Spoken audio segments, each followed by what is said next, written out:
ಲೆಕ್ಕ ಬಿಟ್ಟವ ಲೋಕ ಬಿಟ್ಟ. ಆದಾಯ ಮೈನಸ್ ಉಳಿತಾಯ ಈಸ್ ಈಕ್ವಲ್ ಟು ಖರ್ಚು. ಸಾಲ ಮಾಡಿ ತುಪ್ಪ ತಿನ್ನು, ಎಷ್ಟು ದಿನ ಬದುಕಿರ್ತೀವೋ. ನಾನು ಹಿಂಗೆ ನಡ್ಕೊಂಡು ಬರ್ತಿದ್ದೀನಿ, ಅವನೇನು ಅನ್ಕೋತಾನೋ, ನಾನು ನಾಳೆ ಇನ್ನು ಕಾರಲ್ಲಿ ಬರೋಣ. ನಾವು ಈ ಭೂಮಿಗೆ ಬಂದ ಮೇಲೆ ನಾವು ಚಿರಂಜೀವಿಗಳು, ನಮಗೇನೂ ಆಗಲ್ಲ ಅನ್ನೋ ಒಂದು ಭ್ರಮೆ ಇರುತ್ತೆ. ನಾವು ಎಷ್ಟೇ ಗಳಿಸಿದ್ರು ನಮ್ಮ ಉಳಿತಾಯದಲ್ಲಿ ಲೋಪಗಳಿದ್ದರೆ, ಉಳಿತಾಯದಲ್ಲಿ ನಾವು ಲೂಪೋಲ್ಸನ್ನು ಇಟ್ಕೊಂಡಿದ್ರೆ ನಮ್ಮ ದುಡ್ಡು ಕರಗು ಹೋಗುತ್ತೆ. ಖರ್ಚಿಗೆ ಹೆಂಗೆ ಮಾರ್ಗಗಳನ್ನು ಕಂಡುಕೊಳ್ತೀವೋ, ಉಳಿತಾಯಕ್ಕೂ ಅದೇ ರೀತಿ ಮಾರ್ಗಗಳನ್ನು ಕಂಡುಕೊಂಡ್ರೆ ಮಾತ್ರ ದುಡ್ಡನ್ನು ಉಳಿಸ್ಲಿಕ್ಕೆ ಸಾಧ್ಯ. ಇವತ್ತು 1 ಕೋಟಿ, ಇನ್ನು ನೀವು ಹೇಳ್ದಂಗೆ 12 ವರ್ಷ ಆದಮೇಲೆ ಅದರ 50 ಲಕ್ಷ ಅಷ್ಟೇ.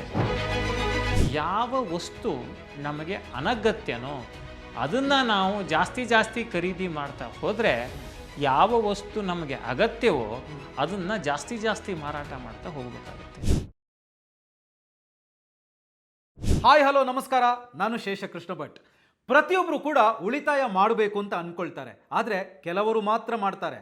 ಒಂದಷ್ಟು ಜನ ದುಡ್ಡಿದ್ರೆ ಮಾತ್ರ ಉಳಿತಾಯ ಮಾಡ್ಬೋದು ಅಂತ ಅಂದ್ಕೊಂಡ್ರೆ, ಇನ್ನೊಂದಷ್ಟು ಜನ ಖರ್ಚು ಕಡಿಮೆ ಮಾಡೋದೇ ಉಳಿತಾಯ ಅಂತ ಅಂದ್ಕೊಳ್ತಾರೆ.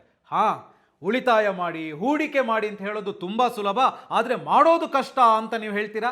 ಹಾಗಿದ್ರೆ ನಿಮಗೋಸ್ಕರನೇ ಈ ವಿಡಿಯೋದಲ್ಲಿ ಉಳಿತಾಯ ಮಾಡಿ ಹೂಡಿಕೆ ಮಾಡೋದಕ್ಕೆ 7 ಸೂತ್ರಗಳನ್ನು ನಾವು ಹೇಳ್ಕೊಡ್ತೀವಿ. ಆ 7 ಸೂತ್ರಗಳನ್ನು ಕಲ್ತ್ಕೊಂಡ್ರೆ ಯಾರು ಬೇಕಾದರೂ ಸಿರಿವಂತರಾಗೋದಕ್ಕೆ ಸಾಧ್ಯ. ಹಾಗಿದ್ರೆ ಆ 7 ಸೂತ್ರಗಳು ಯಾವುದು, ಯಾರು ಹೇಳ್ಕೊಡ್ತಾರೆ ಅಂತ ಕೇಳ್ತಾ ಇದ್ದೀರಾ? ಎಸ್, ನಮ್ಮ ಜೊತೆಗೆ ಶರತ್ MS ಅವರಿದ್ದಾರೆ. ಇವರು ಸೀನಿಯರ್ ಜರ್ನಲಿಸ್ಟ್, ವೈಯಕ್ತಿಕ ಹಣಕಾಸು ಬರಹಗಾರರು, ಹಾಗೆಯೇ ಬಾಸ್ವಾಲಾ ಸಂಸ್ಥೆಯಲ್ಲಿ ಕಂಟೆಂಟ್ ವಿಭಾಗದ ಮುಖ್ಯಸ್ಥರಾಗಿದ್ದಾರೆ. ಹಾಗಿದ್ರೆ ಇನ್ಯಾಕ್ ತಡ, ಅವ್ರ ಜೊತೆಗೆ ಮಾತಾಡೋಣ, 7 ಸೂತ್ರಗಳನ್ನು ಕಲ್ತ್ಕೊಳ್ಳೋಣ. ಶರತ್ ಅವರೇ, ವೆಲ್ಕಮ್ ಟು ದಿ ಶೋ. ನಮಸ್ತೆ ಶೇಷ, ಹೇಗಿದ್ದೀರಿ? First class. ನಿಜವಾಗ್ಲೂ ಕೂಡ ಉಳಿತಾಯ ಅಂತ ಹೇಳಿದ್ರೆ ಬಹಳಷ್ಟು ಜನ ಕೇಳುವಂಥ ಒಂದೇ ಪ್ರಶ್ನೆ, ಏನು ದುಡ್ಡಿದ್ದವರು ಉಳಿತಾಯ ಮಾಡ್ಬೋದು, ನಾವೇನು ಉಳಿತಾಯ ಮಾಡೋದಕ್ಕಾಗತ್ತೆ ಅಂತ. ಯಾರು ಬೇಕಾದ್ರೂ ಉಳಿತಾಯ ಮಾಡೋದಕ್ಕೆ ಸಾಧ್ಯನಾ ಅಂತ? ಖಂಡಿತ ಸಾಧ್ಯ ಇದೆ ಶೇಷ. ಒಂದು ಮಾತಿದೆ, ಲೆಕ್ಕ ಬಿಟ್ಟವ ಲೋಕ ಬಿಟ್ಟ ಅಂಥೇಳಿ. ಅಂದರೆ ಲೆಕ್ಕಾಚಾರದಿಂದ ಯಾರು ಬದುಕೋದಿಲ್ವೋ ಅವರು ಈ ಲೋಕದಲ್ಲಿ ನೆಮ್ಮದಿಯಾಗಿ ಉಳಿತಾಯ ಮಾಡಿ ಹೂಡಿಕೆ ಮಾಡಿ ಜೀವನ ಮಾಡಲಿಕ್ಕೆ ಸಾಧ್ಯ ಇಲ್ಲ ಅನ್ನೋ ಮಾತನ್ನು ಇದರಲ್ಲಿ ನಾವು ಸೂಚ್ಯವಾಗಿ ಅರ್ಥ ಮಾಡ್ಕೋಬೋದು. ಲೆಕ್ಕ ಬಿಟ್ಟವ ಲೋಕ ಬಿಟ್ಟ ಅನ್ನೋದಕ್ಕೆ ಬೇರೆ ಅರ್ಥ ಇದೆ. ಆದರೆ ಲೆಕ್ಕಾಚಾರದ ಬದುಕಿಲ್ಲದೆ ಇದ್ದರೆ ನೀವು ಜೀವನದಲ್ಲಿ ಆರ್ಥಿಕವಾಗಿ ಯಶಸ್ಸನ್ನು ಸಾಧಿಸಲಿಕ್ಕೆ ಸಾಧ್ಯನೇ ಇಲ್ಲ ಅನ್ನೋದನ್ನ ಈ ಮಾತು ಸೂಚ್ಯವಾಗಿ ಹೇಳುತ್ತೆ. ಅಂದರೆ ಈ ಸೂತ್ರಗಳಲ್ಲಿ ಮೊದಲನೇದೇ ಇದೇನಾ? ಲೆಕ್ಕ ಬಿಟ್ಟವ ಲೋಕ ಬಿಟ್ಟ ಅನ್ನೋದೇ ಈ 7 ಸೂತ್ರಗಳಲ್ಲಿ ಮೊದಲನೇ ಸೂತ್ರ ಇದು. ಈಗ ನೋಡಿ, ನೀವೊಂದು ದಿನಸಿ ಅಂಗಡಿಗೆ ಹೋಗ್ತೀರಿ. ನೀವು ಮನೆಯಲ್ಲೇ ಕೂತು ಏನೇನು ದಿನಸಿ ಬೇಕು ಅಂತ ಪಟ್ಟಿ ಮಾಡ್ಕೊಳ್ಳದೆ ಇದ್ದರೆ, ನೀವು ಅಂಗಡಿಗೆ ಹೋಗ್ಬಿಟ್ಟು ಇದನ್ನು ತಗೊಳ್ಳ ಅಂತ ಟೈಮ್ ವ್ಯರ್ಥ ಮಾಡ್ತಿರ್ತೀರ. ನಿಮಗೆ ಗೊಂದಲ ಆಗುತ್ತೆ. ಮತ್ತು ಬೇಡ್ದಿದ್ದ ವಸ್ತುಗಳನ್ನು ತಗೊಬರ್ತೀರ. ಹಾಗೆಯೇ ನಾವು ನಮ್ಮ ಖರ್ಚುಗಳ ಲೆಕ್ಕ ಇಡದೇ ಇದ್ದರೆ ಲೆಕ್ಕ ತಪ್ಪು ಹೋಗುತ್ತೆ. ಖರ್ಚುಗಳ ಲೆಕ್ಕ ಇಡೋದು ಏನು ಅಂತ ಹೇಳಿದ್ರೆ, ನೀವು ಏನೇ ಖರ್ಚು ಮಾಡಿ ಅದಕ್ಕೆ ಒಂದು ಟ್ರ್ಯಾಕ್ ಇರಲಿ. ಈಗ ಎಷ್ಟೋ ಸತಿ ಏನಾಗುತ್ತೆ, ಸುಮ್ಮನೆ ಕೂತಿದ್ದಂಗೆ ತಡಿಯೋ ಸ್ವಿಗ್ಗಿಯಿಂದೇನೋ ಆರ್ಡ್ರ್ ಮಾಡೋಣ, ಸುಮ್ಮನೆ ಕೂತಿದ್ದಂಗೆ ಬಾ ಇವತ್ತು ಪಾರ್ಟಿಗೆ ಹೋಗೋಣ, ಸುಮ್ಮನೆ ಕೂತಿದ್ದಂಗೆ ಬಾ ಈ ವೀಕೆಂಡಲ್ಲಿ ರಜೆ ಹಾಕಿ ಟೂರ್ಗೆ ಹೋಗ್ಬಿಡೋಣ. ಈ ರೀತಿಯ ಅನ್ಆರ್ಗನೈಸ್ಡ್ ವೆಚ್ಚಗಳು, ಅಥವಾ ಇದ್ದಕ್ಕಿದ್ದಂಗೆ ಬಾ ಶಾಪಿಂಗ್ ಮಾಲ್ಗೆ ಹೋಗೋಣ, ಈ ರೀತಿಯ ಖರ್ಚುಗಳಿದಾವಲ್ಲ, ಇವು ನಮಗೆ ಗೊತ್ತಿಲ್ಲದ ಹಾಗೆ ಆಗ್ತಾ ಇರ್ತವೆ. ಮತ್ತು ಎಷ್ಟೋ ಸತಿ ಏನಾಗುತ್ತೆ ಅಂತ ಹೇಳಿದ್ರೆ, ದುಬಾರಿದೇನೋ ಖರೀದಿ ಮಾಡಬೇಕು ಅಂತ ಅನಿಸುತ್ತೆ. ಸುಮ್ಮನೆ ಕೂತಿದ್ದು ಜೇಬಲ್ಲಿ ದುಡ್ಡಿದೆ, ಬಾ ಹೋಗಿ ತಗೊಂಬರೋಣ ಅಂತ ಅನ್ನೋದು. ನಾನು ಹೇಳ್ತಿರೋದು ಖರೀದಿ ಮಾಡೋದು ತಪ್ಪು ಅಂತಲ್ಲ. ನಮಗೆ ಲೆಕ್ಕಾಚಾರ ಇಲ್ಲದೆ ಖರೀದಿ ಮಾಡ್ತಾ ಹೋದರೆ ಏನಾಗುತ್ತೆ ಗೊತ್ತಾ, ತಿಂಗಳ ಅಂತ್ಯಕ್ಕೆ ಲೆಕ್ಕನೇ ಸಿಗೋದಿಲ್ಲ. ಹಾಗಾಗಿ ನೀವು ಸಣ್ಣ ಖರ್ಚು ಮಾಡಿ ಅಥವಾ ದೊಡ್ಡ ಖರ್ಚು ಮಾಡಿ, ನೀವು ಪ್ರತಿದಿನದ ಖರ್ಚು ವೆಚ್ಚಗಳ ಒಂದು ನಿಗಾವನ್ನು ಇಟ್ಕೊಳ್ಳಿ. ನೀವು ಅದನ್ನು ಮ್ಯಾನ್ಯುಯಲ್ಲಾಗೇ ಮಾಡಬೇಕು ಅಂತಿಲ್ಲ. ನಿಮಗೇನು ಗೊತ್ತಾಗಲಿಲ್ಲ ಅಂದರೆ ಒಂದು ಪುಸ್ತಕ ಇಟ್ಕೊಂಡು ನೋಟ್ ಪ್ಯಾಡ್ ಇಟ್ಕೊಂಡು ಬರ್ಕೊಂಡು ಹೋಗಿ, ಅದನ್ನು ತಿಂಗಳ ಅಂತ್ಯಕ್ಕೆ ಎಷ್ಟು ಖರ್ಚಾಗ್ತಿದೆನೋ ಅಂದಾಜು ನೋಡಿ. ಇಲ್ಲ ಎಕ್ಸೆಲ್ ಶೀಟ್ ಇದೆ, ಮೇಂಟೈನ್ ಮಾಡಿ. ಇಲ್ಲ ನಿಮ್ಮ ಖರ್ಚು ವೆಚ್ಚಗಳನ್ನು ಟ್ರ್ಯಾಕ್ ಮಾಡಲಿಕ್ಕೇ ಆಧುನಿಕ ಕಾಲದಲ್ಲಿ ಸಾಕಷ್ಟು ಆ್ಯಪ್ಗಳಿದ್ದಾವೆ, ಅವುಗಳನ್ನು ಬಳಸ್ಕೊಳ್ಳಿ. ಒಟ್ಟಾರೆ ನಿಮ್ಮ ಹತ್ತಿರ ಬಂದ ದುಡ್ಡು ಎಲ್ಲಿ ಪೋಲಾಗುತ್ತಿದೆ ಅಥವಾ ಎಲ್ಲಿ ಖರ್ಚಾಗುತ್ತಿದೆ ಅನ್ನೋದು ಗೊತ್ತಾಗಬೇಕು ಅಂತ ಹೇಳಿದ್ರೆ ಲೆಕ್ಕ ಇಡಬೇಕು. ಏನಾಗುತ್ತೆ, ಇದ್ರ ಲೆಕ್ಕ ಇಟ್ಟಾಗ, ನಾನು ಹೊರಗಡೆ ತಿನ್ನೋದಕ್ಕೆ ಜಾಸ್ತಿ ಖರ್ಚು ಮಾಡ್ತಾ ಇದ್ದೀನಿ, ನಾನು ಸಿನಿಮಾ ಶಾಪಿಂಗಿಗೆ ತುಂಬ ಖರ್ಚು ಮಾಡ್ತಿದ್ದೀನಿ, ಈ ಅಂದಾಜು ಸಿಗಬೇಕು ಅಂತ ಹೇಳಿದ್ರೆ ಖರ್ಚಿನ ಲೆಕ್ಕ ಇರಬೇಕು. ತಿಂಗಳ ಅಂತ್ಯದಲ್ಲಿ ನೋಡಿದಾಗ ಓ ತಡಿಯಪ್ಪ ಎಲ್ಲಿ ಪೋಲಾಗ್ತಿದೆ ಹಣ ಅನ್ನೋದು ಗೊತ್ತಾದಾಗ ಒಂದು 3 ತಿಂಗಳು ಅದನ್ನು ಟ್ರ್ಯಾಕ್ ಮಾಡಿಬಿಟ್ರೆ ನಂತರ ನಿಮ್ಮ ಖರ್ಚು ವೆಚ್ಚದ ಬಾಬ್ತಿ ಏನಿರುತ್ತೆ ಅದು ಹಳಿಗೆ ಬಂದುಬಿಡುತ್ತೆ, ಅದು ಟ್ರ್ಯಾಕಿಗೆ ಬರುತ್ತೆ. ಹಾಗಾಗೇ ಉಳಿತಾಯ ಮಾಡಬೇಕು ಅನ್ನೋ ಮೈಂಡ್ಸೆಟ್ ಮೊದಲಿರಬೇಕು. ಉಳಿತಾಯ ಮಾಡಬೇಕು ಅಂತ ಹೇಳಿದ್ರೆ ಲೆಕ್ಕಾಚಾರ ಇರಬೇಕು. ಆ ಲೆಕ್ಕಾಚಾರ ಬರಬೇಕು ಅಂತ ಹೇಳಿದ್ರೆ ಲೆಕ್ಕ ಇಟ್ಕೋಬೇಕು. ಅದು ತುಂಬ ಮುಖ್ಯ. ಮತ್ತು ನಾವು ಆಗಲೇ ಸುಮಾರು ವಿಡಿಯೋಗಳಲ್ಲಿ ಹೇಳ್ತಿರ್ತೀವಿ, ಆದಾಯ ಮೈನಸ್ ಉಳಿತಾಯ ಈಸ್ ಈಕ್ವಲ್ ಟು ಖರ್ಚು ಅನ್ನೋದು ನಿಮ್ಮ ಸೂತ್ರ ಆಗಬೇಕು. ತುಂಬ ಜನ ಏನು ಮಾಡ್ತೀವಿ, ಆದಾಯ ಬಂದ ಆದಾಯದಲ್ಲಿ ಖರ್ಚು, ಉಳಿದ್ರೆ ಉಳಿತಾಯ. ಈ ಲೆಕ್ಕಾಚಾರ ಯಾವುದೇ ವ್ಯಕ್ತಿಗೆ ವರ್ಕ್ ಆಗಲ್ಲ. ಅವ್ರ ತಿಂಗಳಿಗೆ 30,000 ರೂಪಾಯಿ ದುಡಿಲಿ, 3 ಲಕ್ಷ ದುಡಿಲಿ, ಅಥವಾ 50,000, 1 ಲಕ್ಷ ದುಡಿಲಿ, ಅವರವರ ಆದಾಯಕ್ಕೆ ಅನುಗುಣವಾಗಿ ಪ್ರತಿಯೊಬ್ಬರು ಲೆಕ್ಕವನ್ನು ಇಡಬೇಕು. ಲೆಕ್ಕ ಇಡದಿದ್ದರೆ ಲೆಕ್ಕ ಬಿಟ್ಟವ ಲೋಕ ಬಿಟ್ಟ ಅನ್ನೋ ಅರ್ಥ ಆಗ್ಬಿಡುತ್ತೆ. ಅಂದ್ರೆ ಮಂತ್ ಎಂಡಿಂಗ್ ಆಗುವಾಗ ಸಾಲ ಮಾಡ್ಬೇಕಾದಂತ ಮಂತ್ ಎಂಡಿಂಗ್ ಮತ್ತೆ ಏನಾಗುತ್ತೆ, ನಿಮ್ಗೆ ಎಷ್ಟೇ ಆದಾಯ ಬರಲಿ ಮತ್ತೊಬ್ಬರ ಹತ್ರ ಕೈ ಚಾಚುವಂಥ ಸಂದರ್ಭ ಬಂದ್ಬಿಡುತ್ತೆ. ಅದು ಬರಬಾರ್ದು ಅಂತ ಹೇಳಿದ್ರೆ ಲೆಕ್ಕಾಚಾರ ಇರಬೇಕು, ಲೆಕ್ಕ ಪಕ್ಕ ಇರಬೇಕು. ಈಗ ಲೆಕ್ಕ ಇಡೋದು ಮೊದಲನೇ ಸೂತ್ರ ಆಯ್ತು. ಈ ಸಪ್ತ ಸೂತ್ರಗಳಲ್ಲಿ ಎರಡನೇದು ಯಾವುದು? ಎರಡನೇದೇನು ಅಂತ ಹೇಳಿದ್ರೆ, ಖರ್ಚು ಮಾಡುವಾಗ ಮನಸ್ಸಿನ ಕೈಗೆ ಬುದ್ಧಿ ಕೊಡಬಾರ್ದು. ಖರ್ಚು ಮಾಡುವಾಗ ಮನಸ್ಸಿನ ಕೈಗೆ ಬುದ್ಧಿಯನ್ನು ಕೊಡಬಾರ್ದು. ನಮ್ಮ ಬುದ್ಧಿಯ ಕೈಗೆ ಬುದ್ಧಿಯನ್ನು ಕೊಟ್ಟರೆ ಖರ್ಚು ಹಿಡಿತದಲ್ಲಿರುತ್ತೆ. ಏನಾಗುತ್ತೆ, ಮನಸ್ಸು ಅಂದ ತಕ್ಷಣ ಹೇಗೆ ಯೋಚನೆ ಮಾಡ್ತೀವಿ ಅಂತ ಹೇಳಿದ್ರೆ, ಅಯ್ಯೋ ಯಾಕೆ ಉಳಿತಾಯ ಮಾಡಬೇಕು, ನಾಳೆ ಇರ್ತೀವೋ ಇರಲ್ವೋ, ಅದಕ್ಕೆ ಯಾಕೆ ನಾವು ಇಷ್ಟು ಕಷ್ಟಪಡಬೇಕು, ಈ ರೀತಿಯ ಒಂದು ಫಿಲಾಸಫಿಕಲ್ ಅಪ್ರೋಚ್ ಬಂದ್ಬಿಡುತ್ತೆ. ಸಾಲ ಮಾಡಿ ತುಪ್ಪ ತಿನ್ನು ಅಂತೇಳಿ, ಸಾಲ ಮಾಡಿ ತುಪ್ಪ ತಿನ್ನು, ಎಷ್ಟು ದಿನ ಬದುಕಿರ್ತೀವೋ, ಇರೋ ಅಷ್ಟು ದಿವಸ ಮಜಾ ಉಡಾಯಿಸ್ಬಿಡೋಣ ಅನ್ನೋ ಒಂದು ಮೈಂಡ್ ಸೆಟ್ ಬರುತ್ತೆ. ಹಾಗೆ ಯೋಚನೆ ಮಾಡಿದರೆ ಖಂಡಿತವಾಗಿಯೂ ನಾವು ಸ್ಥಿತಿವಂತರಾಗಲಿಕ್ಕೆ ಸಾಧ್ಯ ಇಲ್ಲ. ಏನು ಆಲೋಚನೆ ಮಾಡಬೇಕು ಅಂತ ಹೇಳಿದ್ರೆ, ಖರ್ಚು ಮಾಡಲೇಬಾರ್ದು ಅಂತ ನಾವು ಹೇಳ್ತಿಲ್ಲ. ನೋಡಿ, ಖರ್ಚು ಮಾಡದೇ ಇರೋದಕ್ಕೂ ಡಿಫ್ರೆನ್ಸ್ ಏನು ಅಂತ ಹೇಳಿದ್ರೆ, ಉಳಿಸೋದು ಅಂದರೆ ಖರ್ಚು ಮಾಡದೇ ಇರೋದಲ್ಲ, ಲೆಕ್ಕಾಚಾರವನ್ನು ಇಟ್ಕೊಂಡು ಖರ್ಚು ಮಾಡೋದು. ಈಗ ಯಾವುದೋ ಒಂದು, ಈಗ ಇವತ್ತಿನ ಯುಗ ಅಂತ ತಗೊಂಡ್ರೆ ನಿಮಗೆ AI ಯುಗ, AI ಆರ್ಟಿಫಿಷಿಯಲ್ ಇಂಟೆಲಿಜೆನ್ಸ್ ಬಗ್ಗೆ ಕಲಿಬೇಕು. ಯಾರೋ ಒಬ್ಬರು ಒಂದು ವರ್ಕ್ಶಾಪ್ ಮಾಡ್ತಾರೆ ಅಂತ ಇಟ್ಕೊಳ್ಳಿ. 10 ಆರ್ಟಿಫಿಷಿಯಲ್ ಇಂಟೆಲಿಜೆನ್ಸ್ ಟೂಲ್ಗಳನ್ನು ನೀವು ದಿನನಿತ್ಯದ ಬದುಕಿನಲ್ಲಿ ಬಳಸೋದು ಹೇಗೆ ಅಂತೇಳಿ ನಾವು ಹೇಳ್ಕೊಡ್ತೀವಿ. ಅದಕ್ಕೇನೋ ಒಂದು ಎಕ್ಸ್ ಅಮೌಂಟ್ ಇದೆ, 300 ರೂಪಾಯಿ, 100 ರೂಪಾಯಿ, 50 ರೂಪಾಯಿ, 500 ರೂಪಾಯಿ ಇದೆ ಅಂತ ಹೇಳಿದ್ರೆ ಅದಕ್ಕೆ ಖರ್ಚು ಮಾಡಿ ಆ ಜ್ಞಾನವನ್ನು ಸಂಪಾದಿಸೋಕ್ಕೆ ಖರ್ಚು ಮಾಡೋದ್ರಲ್ಲಿ ತಪ್ಪಿಲ್ಲ. ಆದರೆ ಏನು ಮಾಡ್ತೀವಿ, ತೋರಿಕೆ ಶ್ರೀಮಂತಿಕೆಗೆ, ತಡೆಯಪ್ಪ ನಾನು ಹಿಂಗೆ ನಡ್ಕೊಂಡು ಬರ್ತಿದ್ದೀನಿ, ಅವನೇನು ಅನ್ಕೋತಾನೋ, ನಾನು ನಾಳೆ ಕಾರಲ್ಲಿ ಬರೋಣ, ಈ ಕಾರ್ ಚಿಕ್ಕದಾಯಿತು, ತಡಿ ಒಂದು SUV ತಗೊಳ್ಳೋಣ, ಈ 1 BHK ಮನೆ ಸಾಕಾಗಲ್ಲ, 2 BHK ಮನೆ ತಗೊಳ್ಳೋಣ, ಇದು ಲೋಕಲ್ ಶರ್ಟು, ನಾಳೆಯಿಂದ ಬ್ರ್ಯಾಂಡೆಡ್ ಶರ್ಟ್ ತೊಗೋತೀನಿ, 2,000 ರೂಪಾಯಿ ಆದರೂ ಪರವಾಗಿಲ್ಲ, ಒಂದೇ ಶೂ ಇದೆ, ಏನಕ್ಕೆ ಒಂದು ಶೂ ಹಾಕ್ಕೊಂಡು ಒಂದು 10 ಜೊತೆ ಶೂ ಇರಬೇಕು. ಈ ರೀತಿಯ ಮೈಂಡ್ಸೆಟ್ಗೆ ಹೋದರೆ ಇದು ಮನಸ್ಸಿನಿಂದ ಖರ್ಚು ಮಾಡೋದು. ಬೇಸಿಕಲಿ ಏನಂತ ಹೇಳಿದ್ರೆ, ನಾವು ಹೆಂಗೆ ಯೋಚನೆ ಮಾಡ್ತೀವಿ ಅಂತ ಹೇಳಿದ್ರೆ, ನಂಗೆ ಒಂದು ಹೊಸ ಶರ್ಟ್ ತೊಗೊಂಡ ತಕ್ಷಣ ಖುಷಿ ಆಗುತ್ತೆ, ನಂಗೆ ಒಂದು ಹೊಸ ಚಪ್ಪಲಿ ತೊಗೊಂಡ ತಕ್ಷಣ ಖುಷಿ ಆಗುತ್ತೆ, ಒಂದು ಹೊಸ ಬೈಕ್ ತೊಗೊಂಡ ತಕ್ಷಣ ಖುಷಿ ಆಗುತ್ತೆ. ಈ ರೀತಿ ನಿಮ್ಮ ಮನಸ್ಸಿನ ಖುಷಿಗೆ ನಿಮ್ಮ ಜೇಬಿನ ಭಾರವನ್ನು ಕೊಟ್ಟುಬಿಟ್ರೆ, ನಿಮ್ಮ ಜೇಬು ಭಾರ ಈ ಕೊನೆಗೊಂದು ದಿವಸ ಏನಾಗುತ್ತೆ, ಮನಸ್ಸಿನ ಖುಷಿನೇ ಹೊರಟೋಗುತ್ತೆ. ಸೊ ಹಾಗಾಗಿ ಖರ್ಚು ಮಾಡುವಾಗ ಬುದ್ಧಿಯನ್ನು, ನಿಮ್ಮ ಬುದ್ಧಿಯನ್ನು ನಿಮ್ಮ ಕೈಯಲ್ಲಿ ಇಟ್ಕೊಳ್ಳಿ, ನಿಮ್ಮ ಬುದ್ಧಿಯನ್ನು ಮನಸ್ಸಿನ ಕೈಗೆ ಕೊಡಬೇಡಿ.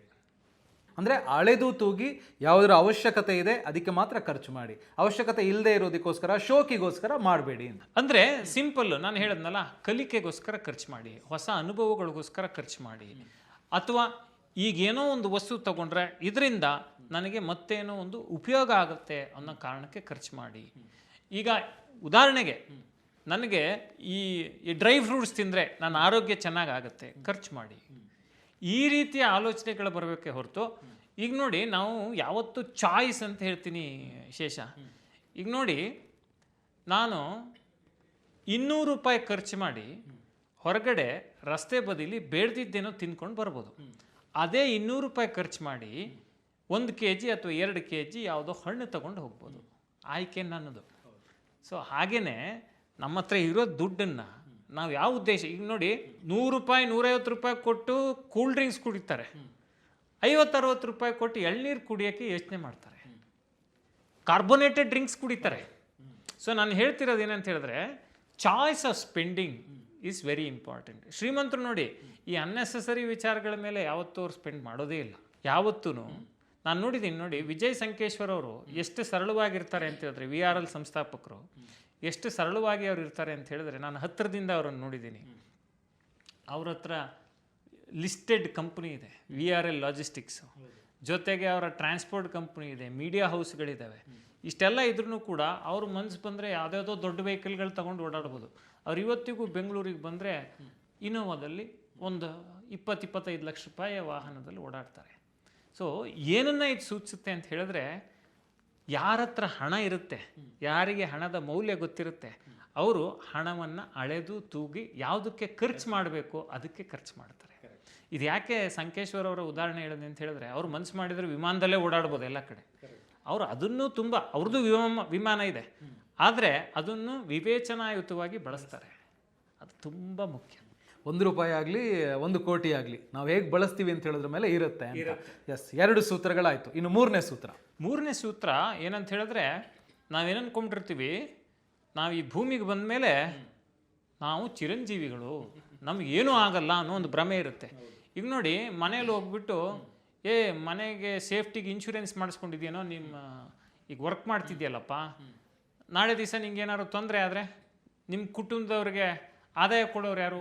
ಇನ್ಶೂರೆನ್ಸ್ ಮಾಡಿಸಿದ್ದೀರಾ? ಅಥವಾ ನಿಮ್ಮ ಕುಟುಂಬದವ್ರಿಗೆ ಹೆಲ್ತ್ ಇಶ್ಯೂ ಬಂದರೆ ಅದನ್ನು ನೋಡ್ಕೊಳ್ಳೋರು ಯಾರಪ್ಪ? ಅದಕ್ಕೆ ಹೆಲ್ತ್ ಇನ್ಶೂರೆನ್ಸ್ ಮಾಡಿಸ್ಕೊಂಡಿದ್ಯಾ ಅಂತ ಕೇಳಿ, ಅವ್ರು ಯಾರೂ ಬಹುತೇಕರು ಅಂತ ಹೇಳಲ್ಲ. ಅವ್ರು ಏನು ಹೇಳ್ತಾರೆ ಅಂತ ಹೇಳಿದ್ರೆ, ನಿಂಗೇನಪ್ಪ ತುಂಬ ಇಂಪಾರ್ಟೆಂಟು ಅಂತ ಹೇಳಿದ್ರೆ ಕುಟುಂಬ ಅಂತ ಹೇಳ್ತಾರೆ. ಕುಟುಂಬಕ್ಕೋಸ್ಕರ, ಕುಟುಂಬದ ಸುರಕ್ಷತೆಗೋಸ್ಕರ ಏನು ಮಾಡಿದೀಯಪ್ಪ ಅಂತ ಹೇಳಿದ್ರೆ ಅವ್ರ ಹತ್ರ ಉತ್ತರನೇ ಇರೋಲ್ಲ. ನಾವು ಏನು ಅರ್ಥ ಮಾಡ್ಕೋಬೇಕು ಅಂತ ಹೇಳಿದ್ರೆ, ನಮ್ಮನ್ನು ನಂಬಿ ನಮ್ಮ ಕುಟುಂಬ ಇರುತ್ತೆ. ಈಗ ಹೆಂಡತಿ ಮಕ್ಕಳಿರ್ತಾರೆ, ಅಥವಾ ಗಂಡ ಮಕ್ಕಳಿರ್ತಾರೆ, ತಂದೆ ತಾಯಿ ಇರ್ತಾರೆ. ನೀವು ಕೊಡೋ ಆದಾಯದ ಮೇಲೆ ಅಥವಾ ನೀವು ದುಡಿಯೋ ಆದಾಯದ ಮೇಲೆ ಇಡೀ ಕುಟುಂಬ ಅವಲಂಬನೆ ಆಗಿರುತ್ತೆ. ನಾಳೆ ದಿವಸ ನಿಮಗೆ ಅಚಾತುರ್ಯ ಆಯಿತು, ನಿಮ್ಮ ಜೀವಕ್ಕೆ ತೊಂದರೆ ಆಯಿತು, ಅಥವಾ ಜೀವಕ್ಕೆ ತೊಂದರೆ ಆಗಲಿಲ್ಲ, ನಿಮಗೆ ದುಡಿಮೆ ಮಾಡೋಕ್ಕಾಗದೇ ಇರೋವಂಥ ಪರಿಸ್ಥಿತಿ ಬಂತು, ಕೈ ಕಾಲು ಊನಾಯಿತು, ಏನೋ ಆಕ್ಸಿಡೆಂಟ್ ಆಯಿತು, ಏನೋ ತೊಂದರೆ ಆಯಿತು. ಇಂಥ ಸಂದರ್ಭದಲ್ಲಿ ನಿಮ್ಮ ಕುಟುಂಬಕ್ಕೆ ನೀವು ತಿಂಗಳಿಗೆ 50,000ನೋ 1 ಲಕ್ಷನೋ 1.5 ಲಕ್ಷ ರೂಪಾಯಿನೋ ತೊಗೊಂಡೋಗಿ ದುಡಿದು ಕೊಡ್ತಿದ್ರಲ್ಲ, ಆ ದುಡ್ಡನ್ನ ಯಾರು ಕೊಡ್ತಾರೆ? ಸ್ಟಾಪ್ ಆಗಿಬಿಡುತ್ತಲ್ಲ, ಸ್ಟಾಪ್ ಆಗುತ್ತೆ. ಆಗ ನಿಮ್ಮ ಮಕ್ಕಳು ಒಳ್ಳೆ ಸ್ಕೂಲಲ್ಲಿ ಓದ್ತಿರ್ತಾರೆ, ನೀವು ಯಾವುದೋ ಸಣ್ಣ ಸ್ಕೂಲಿಗೆ ತಗೊಬಂದು ಹಾಕ್ತಿರ್ತೀರಿ. ನಿಮ್ಮ ಮಡ್ದಿ ಭಾಳ ಸುಸ್ಥಿತಿಯಲ್ಲಿ ಓಡಾಡಿಕೊಂಡು ಇನ್ನೊಂದು ಕಡೆ ದುಡಿಮೆ ಮಾಡ್ಕೊಂಡಿರ್ತಾರೆ. ನೀವು ಇಲ್ಲಿ ಹಾಸಿಗೆ ಹಿಡಿದಿರ್ತೀರಿ. ಪಾಪ ಅವರು ಮನೆಯಲ್ಲಿ ಹೊಟ್ಟೆ ಬಟ್ಟೆ ಕಟ್ಟಲಿಕ್ಕೋಸ್ಕರ ಬೇರೆ ಎಲ್ಲೋ ಅವ್ರಿಗೆ ಸಂಬಂಧ ಇಲ್ಲದೆ ಇರೋ ಕೆಲಸಕ್ಕೆ ದುಡಿಮೆ ಮಾಡೋಕ್ಕೆ ಹೋಗ್ತಾರೆ. ತಂದೆ ತಾಯಿ, ವಯಸ್ಸಾದ ತಂದೆ ತಾಯಿ ಮನೇಲಿ ಕೂತು ಸಂತೋಷವನ್ನು ಅನುಭವಿಸೋ ಸಂದರ್ಭದಲ್ಲಿ ಅವರು ನಮ್ಮ ಮಗನಿಗೋ ನಮ್ಮ ಮಗಳಿಗೋ ಈ ರೀತಿ ಆಗೋಯ್ತಲ್ಲಪ್ಪ ಅಂತ ದುಃಖ ಪಟ್ಕೊಂಡು ಅವರೂ ಏನೋ ದುಡಿಮೆ ಮಾಡೋಕ್ಕೆ ಹೋಗಿ ಜೀವನನ ಒಟ್ಟಾರೆ ಸಂಕಷ್ಟಕ್ಕೆ ನುಗ್ಕೊಳ್ತಾರೆ. ಇದಕ್ಕೇನಪ್ಪ ಪರಿಹಾರ ಅಂದರೆ ಭಾಳ ಸಿಂಪಲ್ಲು, ಒಂದು ಟರ್ಮ್ ಇನ್ಶೂರೆನ್ಸ್ ತೊಗೊಂಬಿಡಿ. ಟರ್ಮ್ ಇನ್ಶೂರೆನ್ಸ್ ತೊಗೊಂಡ್ರೆ ನಿಮ್ಮ ಯೋಚನೆನ ನನಗೆ ಏನೋ ಆದರೆ ನನ್ನ ಕುಟುಂಬದ ಗತಿ ಏನಪ್ಪ ಅನ್ನೋದಕ್ಕೆ ಇರೋ ಒಂದೇ ಒಂದು ಉತ್ತರ ಟರ್ಮ್ ಇನ್ಶೂರೆನ್ಸ್. ನೋಡಿ, ಒಂದು 25 ವರ್ಷದ ವ್ಯಕ್ತಿಗೆ ವರ್ಷಕ್ಕೆ 12,000 to 13,000-14,000 ರೂಪಾಯಿ ಕೊಟ್ಟರೆ 1 ಕೋಟಿ ರೂಪಾಯಿ ಕವರೇಜ್ ಸಿಗುತ್ತೆ. ಅದನ್ನು ತೊಗೊಂಡ್ಬಿಟ್ರೆ ಆಗೋಯ್ತು. ಅಷ್ಟು ತಗೊಂಡ್ರೆ ಯಾವ ಟೆನ್ಷನ್ನೂ ಇರಲ್ಲ. ಆಯಿತಾ? ಟರ್ಮ್ ಇನ್ಶೂರೆನ್ಸ್ ಎಷ್ಟು ಇಂಪಾರ್ಟೆಂಟ್ ಅಂತ ಹೇಳಿದ್ರೆ, ಈಗ ನೋಡಿ, ಕುಟುಂಬದ ಆಪತ್ಕಾಲದ ಆಪ್ತ ಮಿತ್ರ ಅದು. ಹೆಲ್ತ್ ಇನ್ಶೂರೆನ್ಸ್ ಕೂಡ ಅಷ್ಟೇ, ಹೆಲ್ತ್ ಇನ್ಶೂರೆನ್ಸು ತಗೋಬೇಕು. ಆದರೆ ಟರ್ಮ್ ಇನ್ಶೂರೆನ್ಸ್ ಅನ್ನೋದು ತುಂಬ ಮುಖ್ಯವಾದ ಅಂಶ. ಟರ್ಮ್ ಇನ್ಶೂರೆನ್ಸ್ ತಗೋಬೇಕು ಅಂತ ಹೇಳಿದ್ರೆ ಡಿಸ್ಕ್ರಿಪ್ಷನಲ್ಲಿ ನಾವೊಂದು ಲಿಂಕನ್ನು ಕೊಟ್ಟಿದ್ದೀವಿ. ಆ ಡಿಸ್ಕ್ರಿಪ್ಷನಲ್ಲಿರೋ ಲಿಂಕನ್ನು ಬಳಸ್ಕೊಂಡು ಟರ್ಮ್ ಇನ್ಶೂರೆನ್ಸನ್ನು ಖರೀದಿ ಮಾಡಿದ್ರೆ 15% ಡಿಸ್ಕೌಂಟ್ ಸಿಗುತ್ತೆ.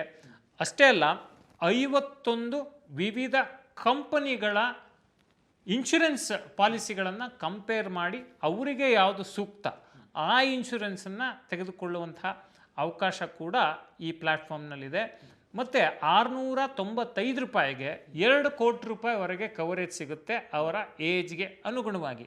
24/7 ಕ್ಲೇಮ್ ಅಸಿಸ್ಟೆನ್ಸ್ ಇರುತ್ತೆ. ಮತ್ತು ಫ್ಯಾಮಿಲಿ ಅಂತ ಬಂದಾಗ, ಕ್ಲೇಮ್ ಬಂದಂಥ ಸಂದರ್ಭದಲ್ಲಿ ಅವರಿಗೆ ನೆರವಾಗಲಿಕ್ಕೆ ಒಂದು ಸಪ್ರೇಟ್ ಟೀಮ್ ಇರುತ್ತೆ. ಇಷ್ಟೆಲ್ಲ ವ್ಯವಸ್ಥೆ ಈ ಲಿಂಕ್ ಬಳಸಿ ನೀವು ಟರ್ಮ್ ಇನ್ಶೂರೆನ್ಸ್ ತೆಗೆದುಕೊಂಡ್ರೆ ಸಿಗುತ್ತೆ. ಟರ್ಮ್ ಇನ್ಶೂರೆನ್ಸ್ ಜೊತೆಗೆ ಬೇರೆ ಬೇರೆ accidental death benefit rider, critical illness rider, ಆ ರೀತಿಯ 59 ಬೇರೆ ಬೇರೆ ರೈಡರ್ಗಳನ್ನು ಕೂಡ ಈ ಪ್ಲ್ಯಾಟ್ಫಾರ್ಮ್ ಮೂಲಕ ನೀವು ಕೊಂಡ್ಕೊಳ್ಬೋದು. ಮತ್ತು ಆದಾಯ ತೆರಿಗೆಯ ಸೆಕ್ಷನ್ 80C ಅಡಿಯಲ್ಲಿ, ಹಳೆಯ ತೆರಿಗೆ ಪದ್ಧತಿ ಅಡಿಯಲ್ಲಿ ಇದಕ್ಕೆ ಟ್ಯಾಕ್ಸ್ ಬೆನಿಫಿಟ್ ಕೂಡ ಸಿಗುತ್ತೆ. ಇನ್ಯಾಕೆ ತಡ, ಡಿಸ್ಕ್ರಿಪ್ಷನ್ನಲ್ಲಿರೋ ಲಿಂಕನ್ನು ಬಳಸ್ಕೊಳ್ಳಿ. ಟರ್ಮ್ ಇನ್ಶೂರೆನ್ಸನ್ನು ಸಾಧ್ಯವಾದಷ್ಟು ಬೇಗ ಖರೀದಿ ಮಾಡಿ. ಇದರಿಂದ ನಿಮ್ಮ ಕುಟುಂಬ ಸುರಕ್ಷಿತವಾಗಿರುತ್ತೆ. ಟರ್ಮ್ ಇನ್ಶೂರೆನ್ಸ್ ನಿಮ್ಮ ಕುಟುಂಬದ ಆಪತ್ಕಾಲದ ಆಪ್ತ ಮಿತ್ರ. ಅಲ್ಲ, ಖಂಡಿತ ಟರ್ಮ್ ಇನ್ಶೂರೆನ್ಸ್ ಮಾಡ್ಕೊಂಡ್ರೆ ನಾಳೆ ನಾನಿಲ್ಲ ಅಂದ್ರೂ ಕೂಡ ನನ್ನ ಕುಟುಂಬವನ್ನು ಯಾರು ನೋಡ್ಕೊಳ್ತಾರಪ್ಪ, ಬೀದಿಗೆ ಬಂದುಬಿಟ್ರೆ ಏನು ಕತೆ ಅಂತ ಹೇಳುವಂಥ ಭಯ ಇರೋದಿಲ್ಲ. ನೀವು ಟರ್ಮ್ ಇನ್ಶೂರೆನ್ಸನ್ನು ಮಾಡಿಸ್ಕೊಂಡ್ರೆ ಅವರೇ, ಕಂಪನಿಯವರೇ ನಿಮ್ಮ ಕುಟುಂಬವನ್ನು ನೋಡ್ಕೊಳ್ತಾರೆ ಅಂತ. ಸೊ ಅಂದರೆ ಏನು ಅಮೌಂಟಿಗೆ ನೀವು ಮಾಡಿರ್ತೀರೋ ಆ ಅಮೌಂಟು ನೀವು ಇಲ್ಲದೇ ಇರುವಂಥ ಸಂದರ್ಭದಲ್ಲಿ ನಿಮ್ಮ ಫ್ಯಾಮಿಲಿಗೆ ಸಿಗುತ್ತೆ. ಟರ್ಮ್ ಇನ್ಶೂರೆನ್ಸ್ ಅಂದರೆ ಸಿಂಪಲ್ ಶೇಷ. ಈಗ ನೋಡಿ, ಯಾರೋ ಒಬ್ಬರು ಈಗ ವೆಹಿಕಲ್ ಇನ್ಶೂರೆನ್ಸ್ ತಗೋತೀವಲ್ಲ, ವೆಹಿಕಲ್ ಆಕ್ಸಿಡೆಂಟ್ ಆದರೆ ಇನ್ಶೂರೆನ್ಸ್ ಕಂಪನಿ ಹಣವನ್ನು ಕೊಡುತ್ತೆ. ಇಲ್ಲಿ ಏನಂತ ಹೇಳಿದ್ರೆ, ನಾವು ಟರ್ಮ್ ಇನ್ಶೂರೆನ್ಸಲ್ಲಿ ಹೆಂಗೆ ಅಂತ ಹೇಳಿದ್ರೆ, ಯಾವುದೋ ಒಬ್ಬ ವ್ಯಕ್ತಿ 50 ಲಕ್ಷಕ್ಕೋ 1 ಕೋಟಿಗೋ 2 ಕೋಟಿಗೋ ಕವರೇಜ್ ತೊಗೊಂಡಿದ್ರೆ, ಆ ವ್ಯಕ್ತಿಯ ಜೀವಕ್ಕೆ ಹಾನಿ ಆದರೆ ಆ 50 ಲಕ್ಷನೋ 1 ಕೋಟಿನೋ 1.5 ಕೋಟಿನೋ ಅವರ ಕುಟುಂಬಕ್ಕೆ ಹೋಗುತ್ತೆ. ಆ 50 ಲಕ್ಷನೋ 1 ಕೋಟಿನೋ 1.5 ಕೋಟಿನೋ ಆ ಕುಟುಂಬಕ್ಕೆ ಸಿಗೋದ್ರಿಂದ ಆ ವ್ಯಕ್ತಿಯ ಅನುಪಸ್ಥಿತಿಯಲ್ಲಿ ಆ ಕುಟುಂಬ ಗೌರವಯುತವಾಗಿ ಬದುಕಲಿಕ್ಕೆ, ನೆಮ್ಮದಿಯಾಗಿ ಆರ್ಥಿಕವಾಗಿ ಹೆಚ್ಚು ತೊಂದರೆಯನ್ನು ಅನುಭವಿಸದೆ ಜೀವನ ಮಾಡಲಿಕ್ಕೆ ಸಾಧ್ಯ ಆಗುತ್ತೆ. ಅಫ್ಕೋರ್ಸ್ ಎಮೋಷನಲ್ ಲಾಸನ್ನು ರಿಕವರ್ ಮಾಡಲಿಕ್ಕಾಗಲ್ಲ. ವ್ಯಕ್ತಿಯ ಜೀವವನ್ನು ಯಾವ ಹಣದೊಂದಿಗೂ ನಾವು ರೀಪ್ಲೇಸ್ ಮಾಡಲಿಕ್ಕೆ ಸಾಧ್ಯ ಇಲ್ಲ. ಆದರೆ ವ್ಯಕ್ತಿಯ ಜೀವದ ಜೊತೆಗೆ ಹಣವನ್ನು ಕಳೆದುಕೊಂಡು ಹಣವನ್ನೂ ಇಲ್ಲದೆ ಪರದಾಡುವಂಥ ಸಂದರ್ಭಕ್ಕಿಂತ ವ್ಯಕ್ತಿ ಹೋದರೂ ಅವರನ್ನು ವಾಪಸ್ ತರೋಕ್ಕಾಗಲ್ಲ. ಅಟ್ಲೀಸ್ಟ್ ಆ ವ್ಯಕ್ತಿ ಆ ಕುಟುಂಬಕ್ಕೊಂದಿಷ್ಟು ಹಣ ಬಿಟ್ಟು ಹೋಗಿದ್ದಾರೆ, ಅವರು ಆರ್ಥಿಕವಾಗಿ ನೆಮ್ಮದಿಯಾಗಿ ಇದ್ದಾರೆ ಅನ್ನೋದೇ ಒಂದು ಸಮಾಧಾನ ಆಗುತ್ತೆ. ಮತ್ತು ಹೆಲ್ತ್ ಇನ್ಶೂರೆನ್ಸ್ ತುಂಬ ಇಂಪಾರ್ಟೆಂಟು. ನಿಮ್ಮ ಹಿರಿಯರಾದ ತಂದೆ ತಾಯಿ ಇರ್ಬೋದು, ಅವ್ರಿಗೆ ನೀವು ವೈಯಕ್ತಿಕ ಇಂಡಿವಿಜುವಲ್ ಹೆಲ್ತ್ ಪಾಲಿಸಿಗಳನ್ನು ತಗೊಳ್ಳಿ. ಮತ್ತು ನಿಮ್ಮ ಕುಟುಂಬಕ್ಕೆ ಫ್ಯಾಮಿಲಿ ಫ್ಲೋಟರ್, ಗಂಡ ಹೆಂಡತಿ ಮಗು ಅಥವಾ ಮಕ್ಕಳು ಇದ್ದರೆ ಫ್ಯಾಮಿಲಿ ಫ್ಲೋಟರ್ ಅಂತ ಪಾಲಿಸಿ ಇರುತ್ತೆ, ಅದನ್ನು ತಗೊಳ್ಳೋದು ತುಂಬ ಉತ್ತಮ. ಯಾಕೆಂತ ಹೇಳಿದ್ರೆ, ದುಡ್ದಿದ್ದ ದುಡ್ಡನ್ನೆಲ್ಲ ಆಸ್ಪತ್ರೆ ಕಟ್ಟೋ ಬದಲು ದುಡ್ದಿದ್ದ ದುಡ್ಡಲ್ಲಿ ಸ್ವಲ್ಪ ದುಡ್ಡನ್ನು ಇನ್ಶೂರೆನ್ಸ್, ಹೆಲ್ತ್ ಇನ್ಶೂರೆನ್ಸಿಗೆ ಕಟ್ಟಿದರೆ ಸಂಕಷ್ಟ ಕಾಲದಲ್ಲಿ ಅದು ನೆರವಿಗೆ ಬರುತ್ತೆ. ಸೊ 3 ಸೂತ್ರಗಳಾಯಿತು. ಇನ್ನು 4ನೇ ಸೂತ್ರ ನೋಡಿ. 4ನೇ ಸೂತ್ರ ಏನಪ್ಪ ಅಂತ ಹೇಳಿದ್ರೆ, ನಾಳಿನ ದುಡ್ಡನ್ನು ಹಿಂದೆ ಖರ್ಚು ಮಾಡಬೇಡಿ. ಒಂದು ಸ್ನೇಹಿತ ಒಬ್ಬ ಇದ್ದ, ಅವಿನಾಶ್ ಅಂತೇಳಿ. ಒಳ್ಳೆ ಸಂಬಳ ಬರ್ತಿತ್ತು, 80,000 ರೂಪಾಯಿ ಸಂಬಳ, ಮದುವೆನೂ ಆಗಿಲ್ಲ. ಆದರೆ ಸಮಸ್ಯೆ ಏನಪ್ಪ ಅಂತ ಹೇಳಿದ್ರೆ, ತಿಂಗಳ ಕೊನೆಗೆ ಆತ ಸಾಲ ಮಾಡಲೇಬೇಕು.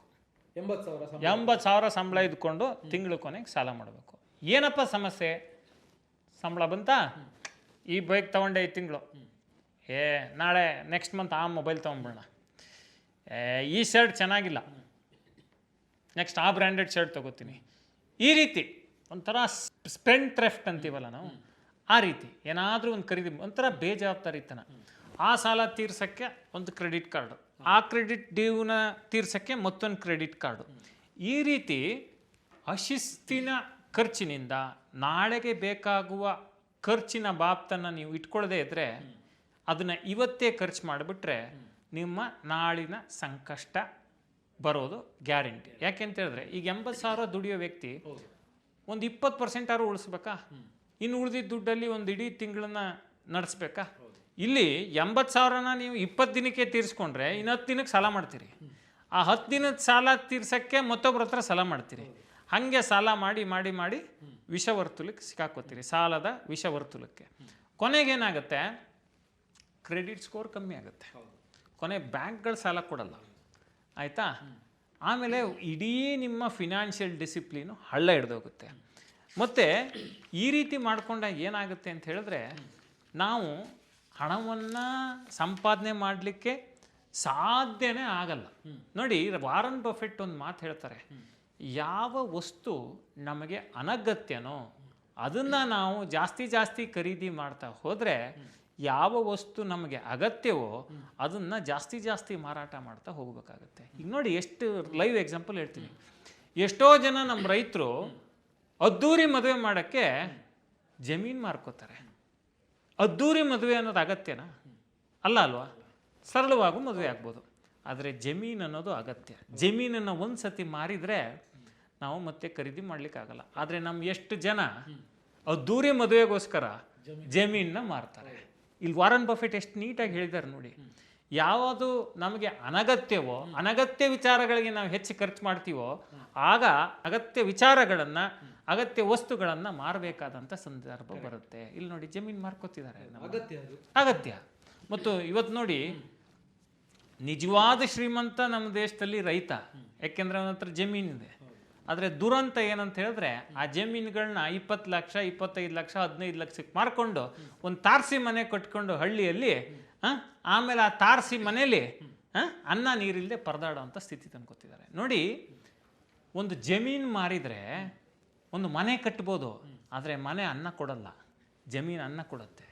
ಇದನ್ನು ತುಂಬ ಜನ ರೈತರು ಅರ್ಥ ಮಾಡ್ಕೊಳ್ಳಲ್ಲ. ಇದನ್ನು ಅರ್ಥ ಮಾಡ್ಕೊಳ್ಳೋ ಅನಿವಾರ್ಯತೆ ಇದೆ. ಅದಕ್ಕೆ ಹೇಳೋದು, don't by something which is not relevant and ನೆಸರಿ. So ಖರ್ಚು ಮಾಡಬೇಡಿ ಅಂತ ಹೇಳಿದ್ರೆ ಯಾವುದಕ್ಕೂ ಕೂಡ ಖರ್ಚು ಮಾಡಬಾರ್ದಾಗಿದ್ರೆ ಎಲ್ಲವನ್ನ ಉಳಿಸ್ಬೇಕಂತ. ಈಗ ನಾನೇನು ಹೇಳಕ್ಕೆ ಹೊರಟೆ ಅಂದರೆ, ಈಗ ನೋಡಿ ನನ್ನ ಸ್ನೇಹಿತ ಅವಿನಾಶ್ ಹೇಳಿ, ಈಗ ಅವಿನಾಶು ಒಂದು ಉಳಿತಾಯ ಮಾಡ್ಬೋದು. ಎರಡನೇದು, ಈಗ ನಾನು ಹೇಳಿದ್ದು ಶೋಕಿಗೆ ಯಾಕೆ ಖರ್ಚು ಮಾಡಬೇಕು, ಒಳ್ಳೆ ಉದ್ದೇಶಕ್ಕೆ ಖರ್ಚು ಮಾಡಿ. ಈಗ ಹೊಸ ಕಲಿಕೆ ಖರ್ಚು ಮಾಡಿ, ಇನ್ಯಾವುದೋ ಒಂದು ಕೋರ್ಸ್ ಮಾಡೋಕ್ಕೆ ಖರ್ಚು ಮಾಡಿ, ಇನ್ಯಾವುದೋ ಒಂದು ಅಸೆಟ್ ಬಿಲ್ಡ್ ಮಾಡೋಕ್ಕೆ ನೀವು ಹಣವನ್ನು ಉಳಿಸಿ, ನೀವು ಒಂದು ಸೈಟ್ ತಗೊಳ್ಳೋಕ್ಕೆ ಹಣವನ್ನು ಖರ್ಚು ಮಾಡಿ, ಅಥವಾ ಇನ್ಯಾವುದೋ ಇನ್ವೆಸ್ಟ್ಮೆಂಟ್ ಪರ್ಪಸ್ಗೋಸ್ಕರ ನೀವು ಹಣವನ್ನು ಹೂಡಿಕೆ ಮಾಡಿ. ಈ ರೀತಿ ಮಾಡಬೇಕೆ ಹೊರತು ಬಂದಿದ್ದೆಲ್ಲವನ್ನು ಇವತ್ತೇ ಬಳಿದು ಊಟ ಮಾಡಿಕೊಂಡ್ರೆ ನಾಳೆಗೆ ಬರೀ ಹೊಟ್ಟೆಯಲ್ಲಿ ಇರಬೇಕಾದಂಥ ಪರಿಸ್ಥಿತಿ ಬರುತ್ತೆ. ಹಳೆದು ತೂಗಿ ಮಾಡಿ ಅಂತ. ಕರೆಕ್ಟ್. ಇನ್ನು 5ನೇ ಸೂತ್ರ ನೋಡಿ. 5ನೇ ಸೂತ್ರ ಏನಪ್ಪ ಅಂತ ಹೇಳಿದ್ರೆ, ಸಣ್ಣ ಖರ್ಚುಗಳನ್ನು ಕಡೆಗಣಿಸ್ಬೇಡಿ. ತುಂಬ ಸತಿ ಏನು ಮಾಡ್ತೀವಿ, ಎಲ್ಲ ಟೀ ಕುಡ್ದೆ, ಇನ್ನೆಲ್ಲೋ ಹೊರಗಡೆ ಹೋಗ್ಬಿಟ್ಟು ತಿಂಡಿ ತಿಂದೆ, ಈ ರೀತಿಯ ಸಣ್ಣ ಸಣ್ಣ ಖರ್ಚುಗಳನ್ನು ನಾವು ಇಗ್ನೋರ್ ಮಾಡ್ತಾ ಹೋಗ್ತೀವಿ. ಆದರೆ ಈ ಸಣ್ಣ ಸಣ್ಣ ಖರ್ಚುಗಳೇ ದೊಡ್ಡ ಖರ್ಚುಗಳಾಗ್ಬಿಡ್ತವೆ ಅನ್ನೋದಕ್ಕೆ ನಾನೊಂದು ಎಕ್ಸಾಂಪಲ್ ಕೊಡ್ತೀನಿ. ಈಗ ನೋಡಿ, ಒಂದು ಟ್ಯಾಂಕಲ್ಲಿ ಇಡೀ ಟ್ಯಾಂಕ್ಗೆ ನೀರು ತುಂಬಿಸ್ಬೇಕಾದ್ರೆ ಸಾಕಷ್ಟು ಪರಿಶ್ರಮ ಹಾಕಬೇಕು. ಆದರೆ ಅದೇ ಟ್ಯಾಂಕಲ್ಲಿ ಒಂದು ಸಣ್ಣ ತೂತಿದ್ರೆ ಆ ಇಡೀ ಟ್ಯಾಂಕಲ್ಲಿರೋ ನೀರು ಖಾಲಿ ಆಗಿಬಿಡುತ್ತೆ. ಅಂದರೆ ಅರ್ಥ ಏನು ಅಂತ ಹೇಳಿದ್ರೆ, ನಾವು ಎಷ್ಟೇ ಗಳಿಸಿದ್ರೂ ನಮ್ಮ ಉಳಿತಾಯದಲ್ಲಿ ಲೋಪಗಳಿದ್ದರೆ, ಉಳಿತಾಯದಲ್ಲಿ ನಾವು ಲೂಪೋಲ್ಸನ್ನು ಇಟ್ಕೊಂಡಿದ್ರೆ ನಮ್ಮ ದುಡ್ಡು ಕರಗು ಹೋಗುತ್ತೆ ಅನ್ನೋದಕ್ಕೆ. ನೋಡಿ, ಕೆಲವರಿಗೆ ಪ್ರತಿದಿನ ಸ್ನ್ಯಾಕ್ಸನ್ನು ಹೊರಗಡೆ ತಿನ್ನಬೇಕು ಅನ್ನೋ ಚಟ ಇರುತ್ತೆ. ಪ್ರತಿದಿನ ಸ್ನ್ಯಾಕ್ಸಿಗೆ 100 ರೂಪಾಯಿ ಖರ್ಚು ಮಾಡಿದ್ರು ಅಂತ ಇಟ್ಕೊಳ್ಳಿ. ಪ್ರತಿದಿನ ಸ್ನ್ಯಾಕ್ಸ್ಗೆ 100 ರೂಪಾಯಿ ಖರ್ಚು ಮಾಡಿದರೆ ವರ್ಷದಲ್ಲಿ 36,000 ರೂಪಾಯಿ ಬರೀ ಸ್ನ್ಯಾಕ್ಸಿಗೆ ಖರ್ಚಾಗುತ್ತೆ. ಆಯಿತಾ? ಪ್ರತಿದಿನ ಸಿಗರೇಟು, ಟೀಗೆ 100 ರೂಪಾಯಿ ಖರ್ಚು ಮಾಡಿದ್ರು ಅಂತ ಇಟ್ಕೊಳ್ಳಿ, ವರ್ಷಕ್ಕೆ 36,000 ರೂಪಾಯಿ ಖರ್ಚಾಗುತ್ತೆ. ಸ್ನ್ಯಾಕ್ಸಿಗೆ 36,000, ಸಿಗರೇಟು ಟೀಗೆ 36,000. ಪುನಃ ಇನ್ನು ಕೆಲವ್ರಿಗೆ ಏನಂತ ಹೇಳಿದ್ರೆ ವೀಕೆಂಡಲ್ಲೆಲ್ಲ ಎಲ್ಲರೂ ಸುತ್ತಾಡಬೇಕು. ಅನುಭವಗಳನ್ನು ಕಲಿಯೋಕ್ಕೋಸ್ಕರ ಏನೋ ಮಾಡೋದು ತೊಂದರೆ ಇಲ್ಲ, ಸುಮ್ಮನೆ ಸುತ್ತಬೇಕು. ಅದಕ್ಕೊಂದು ವರ್ಷಕ್ಕೆ ಒಂದು 35-40 ಸಾವಿರ ಎಷ್ಟು ಅನಗತ್ಯ ಖರ್ಚುಗಳಾಯಿತು. ನಾನು ಹೇಳ್ತಿರೋದು ಗುಡ್ ಪರ್ಪಸ್ಗೆ ಇನ್ವೆಸ್ಟ್ ಮಾಡಿ. ಸಣ್ಣ ಸಣ್ಣ ಖರ್ಚುಗಳನ್ನ ಇಗ್ನೋರ್ ಮಾಡ್ತಾ ಹೋಗಬೇಡಿ, ಅವನ್ನ ಕಡೆಗಣಿಸ್ಬೇಡಿ. ಅದು ಗೊತ್ತಿಲ್ಲದಂಗೆ ನಿಮ್ಮ ಜೇಬಿಗೆ ಒಂದು ಸಣ್ಣ ತೂತು ನಿಮ್ಮ ಜೇಬಲ್ಲಿ ದೊಡ್ಡ ತೂತು ಆಗ್ಬಿಟ್ಟಿರುತ್ತೆ. ಕರೆಕ್ಟ್. ದಿವಸಕ್ಕೆ 100 ರೂಪೀಸ್ ಅಂದರೆ ಏನೂ ಅಲ್ಲ ಅಂತ ಅನ್ಸ್ಬಿಡುತ್ತೆ. ಯಾಕಂದರೆ 4 ಸರ್ತಿ ಟೀ ಕುಡಿದ್ರೆ ಆಯಿತು, ಇಬ್ಬರು ಜೊತೆಗಿದ್ರೆ 25 ರೂಪಾಯಿ ಆದರೆ 100 ರೂಪಾಯಿ ಹೋಗುತ್ತೆ. ಒಂದು ಟೀ ಅಲ್ವಾ ಅಂತ ಅನ್ಕೊಂಡ್ಬಿಡ್ತೀವಿ. ಬಟ್ ಅದೇ ವರ್ಷಕ್ಕೆ ಲೆಕ್ಕ ಹಾಕಿದಾಗ ಇಷ್ಟು ದೊಡ್ಡ ಅಮೌಂಟ್ 36,000 ರೂಪಾಯಿ ಆಗುತ್ತೆ, ಹೋಗಿರುತ್ತೆ. ಅದಕ್ಕೆ ನಾನು ಹೇಳೋದು ಪ್ರತಿಯೊಂದು ಲೆಕ್ಕಾಚಾರ ಇರಬೇಕು ಅಂತ ಹೇಳಿ. ಅದೇ ಆ ದಿವಸಕ್ಕೆ 100 ರೂಪಾಯಿನ ಖರ್ಚು ಮಾಡೋದು ಇನ್ವೆಸ್ಟ್ಮೆಂಟ್ ಮಾಡಿದರೆ ಮ್ಯೂಚುವಲ್ ಫಂಡ್ ಅಥವಾ ನಮ್ಗೆ ಗೊತ್ತಿರುವಂಥ ಹೂಡಿಕೆ ವ್ಯಾಪ್ತಿಯಲ್ಲಿ ಮಾಡಿದರೆ ಆ ದುಡ್ಡು ಬೆಳೆಯುತ್ತಲ್ಲ. 12% ರಿಟರ್ನ್ ಸಿಕ್ಕಿದ್ರು ಎಷ್ಟು ಬೆಳೆಯುತ್ತೆ ಅಂದಾಜು ಮಾಡಿ. ಸೊ ಹಾಗಾಗಿನೇ ನಾವು ಖರ್ಚಿಗೆ ಹೆಂಗೆ ಮಾರ್ಗಗಳನ್ನು ಕಂಡುಕೊಳ್ತೀವೋ, ಉಳಿತಾಯಕ್ಕೂ ಅದೇ ರೀತಿ ಮಾರ್ಗಗಳನ್ನು ಕಂಡುಕೊಂಡ್ರೆ ಮಾತ್ರ ದುಡ್ಡನ್ನು ಉಳಿಸ್ಲಿಕ್ಕೆ ಸಾಧ್ಯ. 5 ಪಾಯಿಂಟ್ ಆಯ್ತು. ಇನ್ನು 6ನೇ ಸೂತ್ರ. 6ನೇದು, ಹೂಡಿಕೆ ಮಾಡುವಾಗ ಬೆಲೆ ಏರಿಕೆನ ಮರೀದೇ ಇರಿ. ಈಗ ತುಂಬ ಜನ ಏನು ಅರ್ಥ ಮಾಡ್ಕೋತೀವಿ ಅಂದರೆ, ಹೂಡಿಕೆ ಅಂದ ತಕ್ಷಣ ಎಲ್ಲ ದುಡ್ಡನ್ನು ತಗೊಂಡೋಗಿ ಸೇಫ್ ಇನ್ವೆಸ್ಟ್ಮೆಂಟ್ ಟೂಲ್ಗಳಲ್ಲಿ ಹಾಕ್ಬಿಡೋದು. ಬರೀ ಎಲ್ಲ ದುಡ್ಡನ್ನು ಫಿಕ್ಸೆಡ್ ಡೆಪಾಸಿಟಲ್ಲಿ ಇಡೋದು, ಪೋಸ್ಟ್ ಆಫೀಸ್ ಇನ್ವೆಸ್ಟ್ಮೆಂಟ್ ಸ್ಕೀಮ್ಸಲ್ಲೆಲ್ಲ ಹಾಕೋದು, ಅಥವಾ ಇನ್ಯಾವುದೋ ನ್ಯಾಷನಲ್ ಸೇವಿಂಗ್ ಸರ್ಟಿಫಿಕೇಟ್ ತೊಗೊಂಬಿಡೋದು, ಇಲ್ಲ ನ್ಯಾಷನಲ್ ಬಾಂಡ್ಗಳು ತೊಗೊಂಬಿಡೋದು. ನಾನು ಹೇಳ್ತಿರೋದು ಇದೆಲ್ಲ ಕೆಟ್ಟದು ಅಂತ ಅಲ್ಲ, ಆದರೆ ಇವು ಯಾವೂ ಕೂಡ ಈ ಇನ್ಫ್ಲೇಷನ್ ಬೆಲೆ ಏರಿಕೆಯನ್ನು ಮೀರಿ ಗಳಿಕೆಯನ್ನು ತಂದುಕೊಡೋಲ್ಲ, ಬೆಳೆಯೋದಿಲ್ಲ. ಈಗ ಬೆಲೆ ಎಷ್ಟರ ಮಟ್ಟಿಗೆ ಏರಿಕೆ ಆಗ್ತಿದೆ ಅಂತ ಹೇಳಿದ್ರೆ, 1986ರಲ್ಲಿ 1 ಲೀಟ್ರ್ ಪೆಟ್ರೋಲ್ ಬೆಲೆ 8 ರೂಪಾಯಿ ಇತ್ತು. ಆಗ 100 ರೂಪಾಯಿಗೆ 12.5 ಲೀಟ್ರ್ ಪೆಟ್ರೋಲ್ ಸಿಗ್ತಿತ್ತು. 2008ರಲ್ಲಿ ಪ್ರತಿ ಲೀಟ್ರ್ ಪೆಟ್ರೋಲ್ ಬೆಲೆ 50 ರೂಪಾಯಿಗೆ ಜಿಗಿತ್ತು. ಈ ವೇಳೆ 100 ರೂಪಾಯಿಗೆ 2 ಲೀಟ್ರ್ ಪೆಟ್ರೋಲ್ ಸಿಗ್ತಿತ್ತು. ಆದರೆ 2025 ಮೇಯಲ್ಲಿ ಲೀಟರ್ ಪೆಟ್ರೋಲ್ ಬೆಲೆ 103 ರೂಪಾಯಿ ಆಗಿದೆ. ಎಲ್ಲಿಯ 12.5 ಲೀಟ್ರು, ಎಲ್ಲಿಯ 1 ಲೀಟ್ರ್. ಅಲ್ಲಿಗೆ ನಿಮ್ಮ ದುಡ್ಡು ಇದೇ ರೀತಿ ಕಾಲಕಾಲಕ್ಕೆ ಮೌಲ್ಯವನ್ನು ಕಳ್ಕೊಳ್ತಾ ಇರುತ್ತೆ. ಬೆಲೆ ಏರಿಕೆ ಆಗೋದ್ರಿಂದ ನಿಮ್ಮ ದುಡ್ಡು ಪರ್ಚೇಸಿಂಗ್ ಪವರನ್ನು ಕಳ್ಕೊಳ್ಳುತ್ತೆ. ಆ ಪರ್ಚೇಸಿಂಗ್ ಪವರನ್ನು ಕಳ್ಕೊಳ್ಳದೆ ಇರಬೇಕಂಗೆ ಮಾಡಬೇಕು ಅಂತ ಹೇಳಿದ್ರೆ ನಿಮ್ಮ ದುಡ್ಡಿಂದ ಬೆಳೆಸೋ ಅಂಥ ಪ್ರಕ್ರಿಯೆಯನ್ನು ನಾವು ಮಾಡಬೇಕು. ಅದಕ್ಕೇನು ಮಾಡಬೇಕಪ್ಪ ಅಂತ ಹೇಳಿದ್ರೆ ಈ ನ್ಯೂ ಏಜ್ ಇನ್ವೆಸ್ಟ್ಮೆಂಟ್ಗಳ ಕಡೆ ನಾವು ಅರ್ಥಕೊಂಡು ಮುಂದುವರಿಬೇಕು. ಮ್ಯೂಚುವಲ್ ಫಂಡು, ಸ್ಟಾಕ್ ಮಾರ್ಕೆಟು ಇದರ ಕಡೆ ನಾವು ಗಮನ ಕೊಡಲೇಬೇಕು. ಇಲ್ಲಾಂದರೆ ನಮ್ಮ ದುಡ್ಡನ್ನು ವೇಗವಾಗಿ ಬೆಳೆಸಲಿಕ್ಕೆ ಸಾಧ್ಯ ಆಗೋದಿಲ್ಲ. ಎಷ್ಟು ವರ್ಷಗಳಿಗೊಮ್ಮೆ ಈ ಹಣದುಬ್ಬರದ ಕಾರಣಕ್ಕೆ ಮೌಲ್ಯವನ್ನು ಹಣ ಕಳೆದುಕೊಳ್ಳುತ್ತೆ ಅನ್ನೋದಕ್ಕೆ ರೂಲ್ ಆಫ್ 70 ಅನ್ನೋ ಒಂದು ನಿಯಮ ಇದೆ. ಪ್ರೆಸೆಂಟ್ ಬೆಲೆ ಏರಿಕೆ ದರವನ್ನು, ಎಷ್ಟು ಬೆಲೆ ಏರಿಕೆ ದರ ಇದೆ ಅಂದರೆ ಇನ್ಫ್ಲೇಷನ್ ರೇಟ್ 6% 7% ಇರುತ್ತೆ.